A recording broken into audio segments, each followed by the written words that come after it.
toto na biso toza na mbala oyo babengi yango mbala ya langue.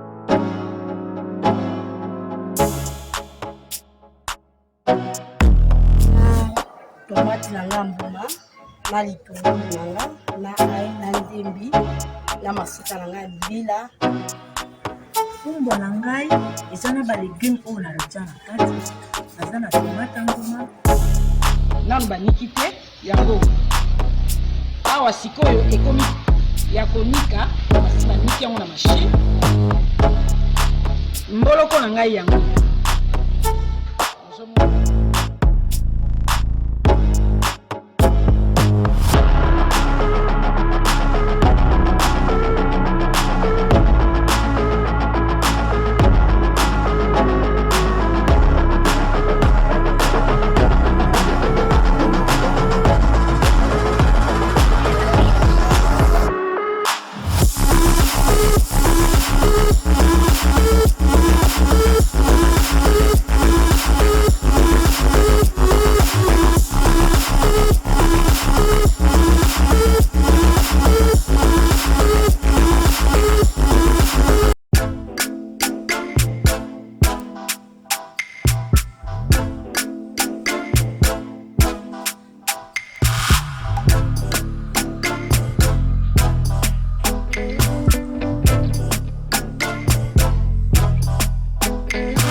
Vente vous propose le poisson du terroir qui grandit les pêchés au grand et majestueux fleuve Congo, plus précisément à Mbandaka.